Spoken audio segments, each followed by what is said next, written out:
him. And just that alone infuriated me. Right. I didn't know she stabbed him. She stabbed the kid. And then she tried to go after the little girl. And then the mom like pushed her away.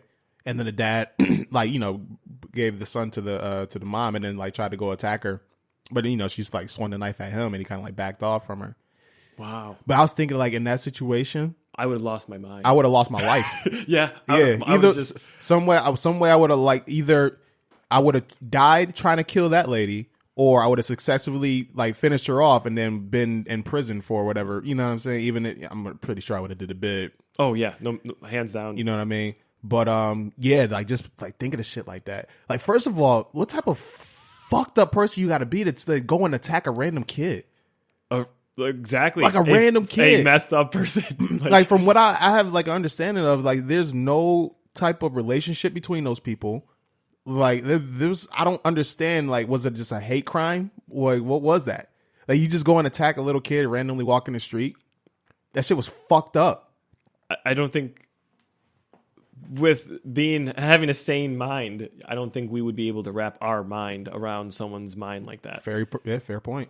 Because we would never do something like that. So when we watch someone do something like that, it's like there's no way we can wrap our head around it. Like how can you come to that conclusion to attack one of the most vulnerable, fragile beings of society? Seriously, so, it was just pure innocence. So it's just like right. And you thought it was a good idea to go and like, oh my God, that's some sick stuff, man. It is. That is some sick stuff, man. This world is messed up, bro. It is. It's a messed up world, man. I don't get it. It doesn't seem like, I don't know about you, but just being out in public areas in certain situations kind of makes me uncomfortable. Oh, yeah, completely. Definitely how the climate is. You know what I mean? Like I'll be going to the movies and I'll be watching a movie and I'm kind of just watching my surroundings the whole time because I just don't know like what may jump off. Like I specifically remember this as well. I was watching, I forgot what movie I was watching, but I was watching a movie at Niagara Falls Regal Theater. And, I'm sitting, I have to sit towards the back because I like to keep my eyes on everything. You know what I mean? So I sit towards the back. And then I remember seeing, I was watching this dude and I remember him getting up and then like walking out, like middle of the movie, just walking out. And I just remember like, yo, where is that dude going? Where is he going right now? And then like 10 minutes passed by. I was like, yo, where's this dude at? You're still thinking about this what I'm saying? Like, oh, where's this dude at, man? What is going on right now? It's sad that we're in a society that happens. Right. It's real sad, man. And I just remember like, and then walking out of the movie, I'm still looking around like, I still haven't seen this man. Yeah, still haven't seen this dude, man. What's going on? And the movie was good. I was like, it wasn't a bad movie to walk out on. At least I thought it wasn't. Well, I got to say, I guess I can say that I'm still a little bit innocent in that aspect. Or maybe whenever I watch a movie, I like to be fully invested. Yeah. So I do not sit in the back. I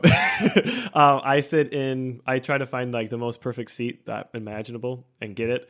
And then I'm lost into the movie. I feel you. But with all the stuff that's been happening, I'm not going to lie. I, more recently when people get up, I take my eyes off the movie and see where they're moving and where they're going. Right. Which I wish I still had that pure innocence going to a movie. Yeah, like because listen, like you should be able to go to a movie and not be paranoid that something's going to pop off, or go to a grocery store. Yo, the man shot up a Walmart. Oh man, I was working at Walmart when that happened. Right, like who would have ever thought? And then there was a sprees of a few more trying to do that. Right, so just imagine, like who would have thought that you go into Walmart? And Walmart, that's one of my favorite places to be, honestly. Like I literally just randomly go to Walmart at 12 o'clock at night just because I'm bored and go. A lot of people do. You know what I'm saying? But just imagine like going to Walmart and then somebody walks in with a rifle and just starts shooting. Like what type of what type of shit is that? It's just like, you know what I'm saying? I'm not gonna lie, I was, And then, like you said, you was working at Walmart at the time, so that had to be crazy for you. And unfortunately, as a manager, like as what you've probably done, I've had to fire a lot of people, and I fired a lot of people at Walmart. And we were doing, like I said, I'm not going to do names or anything, but we were doing interviews and everything because we were hiring. We were doing a hiring spree, and there was this individual that was, wasn't the happiest, and kind of just not how do I explain it? He. You want me to say it? Go ahead. He's a psychopath? No. Crazy as fuck. Like, I'll say it for you, bro. I got you. A little unhinged. Okay. And we had these shootings happen, and he was so unhinged that he would go as far as start commenting on our post, and like I would take him down, and then he would continue to do it and continue to do it and continue to do it. So I had to, try to get him blocked. And so then he started popping up in the store more. And Wait, you say like commenting on your post, like what is he commenting?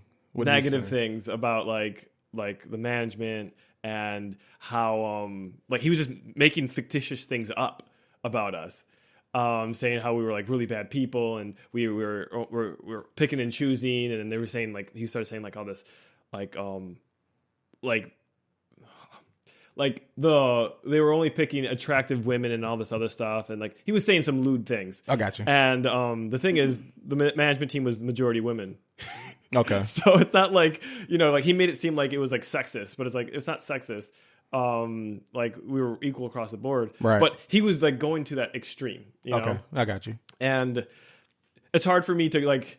I don't like to slander or anything like that, so like it's hard for me to articulate what I'm trying to say with being as respectful as possible. Fair enough. And I started getting a little, uneasy, because all this stuff that was happening, this person is going kind of off the rails here, and I'm just like, I don't want to start checking my back every second when I'm walking out to go to my car, because everybody knows what I drove and where management usually parks and everything. So it's like we started getting on edge, and the fact that we have to be in a society that you can't even go to work and feel safe is kind of messed up. Yeah, it's real messed up, man. I know for a fact what I plan on doing in the very near future is getting my pistol permit. Just like it's sad that we come to that, because I've also been thinking about that, right? Because like I got to protect my loved ones. That's my mindset on it. Like I don't want to be in a situation where I'm out in public and then something pops off like that, and I'm like I can't defend myself. Yeah, like I got to rely on somebody to come spring in the action and defend me. I'm gonna bring up I can't help it. I'm gonna have to bring up a racial type thing right now. So have you watched the video? I saw it on Facebook, and it was three men. There was 2 white guys and a black guy, and they were talking about gun rights. And the 2 white guys in the video were saying the classic things that you always hear. You can't take our guns away, and the government, this Second Amendment, going on and on and on. And then it's supposed to be a comedy bit, okay, that talks about race, right? And this black guy comes in and he's like, "Yeah, guys, yeah, you're right. We can't take our guns away. Second Amendment rights." And so then when the black guy started saying it, the 2 white guys started feeling uncomfortable. Even though he was saying the same exact things, right? The 2 white guys were saying, yeah. And then, like I said, it was also supposed to be a comedy bit. So by getting later into the video, the black guy started saying more extreme things. Yeah. And so these white guys were starting, you can just see like the uncomfortableness, just to represent that. It's like, yeah, most of the time when you hear gun rights and everything, they're saying you gotta protect your Second Amendment rights. It's usually a majority population of white people saying that. But when the black person says the same thing, the narrative switches. The narrative switches. So with us, you were both minorities, us saying, hey, we got to get our pistol permits. We got to get this stuff. I know this might, be... I don't even think this is stretching it. If I think the majority of minorities start getting guns, they actually might start doing gun control, because it's always in a white perspective compared to a minority perspective. Because that's who runs the country. Yeah. Is old white men. And so it's just like, I think that, yeah, you know what? We all should start getting protecting ourselves, because unfortunately, I'm going to jump off of this a little, but it's related. Yeah.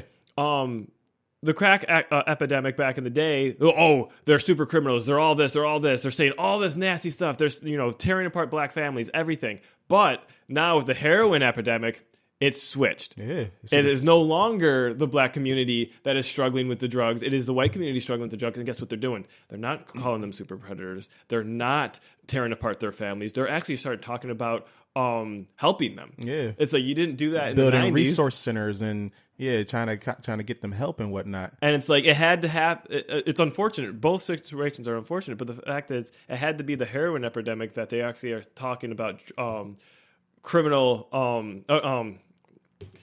am I trying to say? Reform. Okay. They're actually talking about that. They're actually trying to change these things and trying to get these people help. It's like, yeah, I'm glad that we're trying to do that, but you can see the double standard. Right. And that's what same thing with the gun debate. It's like when the minorities start talking about it and everything, it's that's a danger. That's when shit want to switch. And it shouldn't be like that. Like, if to your point, don't start switching shit up when, we start arming ourselves. Mm-hmm. You know what I'm saying? Because, it's going to come to that. It's coming to that point. Like, I'm not trying to be no sitting duck. That's my main mentality. Yeah. I'm not trying to be no sitting duck. If I'm out, if I start having kids and I start having a family, I need to be able to protect them. Yeah, That's same my here. mindset. But now I can also see what you're saying with your narrative there, where like once enough people of color start to get their rights and start to, get their guns and whatnot, then we might start seeing we need more gun control. Or we need to change this and blah, blah, blah, blah, blah. Because unfortunately, the society is uncomfortable with minorities when they start getting quote unquote power. Right. Yeah, that's a big fact. That's a huge fact. Yeah, I don't understand that as well. Like, I don't get why people. I can't say all people, but It's not all. Yeah, I could see a lot of people though is uncomfortable with the idea of a person of color being in power. Yeah. About something. Like, why is that such a bad thing? It's not a bad thing, but right. Why is that viewed as a bad thing? I should say. It's our society. It's institutionalized racism. Yeah. Look at our children's shows. The villain's dark. The villain's always he's either black or if they're the same race, he's the darker version of the race. It's like all the Disney stuff. Like that's just how most of the society takes in their information. So they associate it, subconsciously, like dark, black is bad. So that's probably why when, minorities get to power or something like that, they view it as such a negative. They don't mean it's not like, oh, I'm a racist, blah, blah, blah. It's like, no. It's past that. It's subconscious that you're not even realizing that you are being racist. Right. It's everyday norm for you. Yeah. It's kind of crazy because I look back at my childhood and like I think about, like you just said, you watch a cartoon and the villain is usually dark, or the person that's acting in the negative way is usually dark. You know what I'm saying? Like the darker it is, the worse they were. Yep. Like, just for instance, like my favorite Disney movie of all time was Lion King. Scar. Scar, he was like Mufasa's golden and light, and he brought, justice, and you know what I'm saying? And Scar, he's all like dark and grimy, and then the hyenas are all black and dark, and I'm like, damn. Now you as a who do we relate to in that? When as a young kid, we don't get to see someone that looks like us be the hero. Right. So right, that's a fact. And it's been like that, and I can only imagine, like, just like television in general, when they first started broadcasting and whatnot, there's very few positive influences that, like, little black children can look to and be like, yeah, like, that's me. You know what I'm saying? Mm-hmm. And that's why, we have, as a society, we're growing, baby steps, but we're growing because you have newer cartoons and stuff like that and Disney stuff that showcase a positive light on, minorities sometimes. Right. What's that show? Movie, Coco, right? That's Coco's good. Is that the one I'm thinking about? The Mexican, Mexican. Yeah. So if I saw that as a child, oh my goodness, I'm Puerto Rican, so I thought that was such a beautiful thing because it showcased, the Hispanic culture, and it's like, you don't see that. I didn't see that as a kid. I like how they took death and they didn't make it like like a scary thing. And that's their culture, right? So it's like they're being reunited with their family. Right. It's like it's a celebration. Yeah, and it was a beautiful movie. It was a beautiful. Yeah. Movie.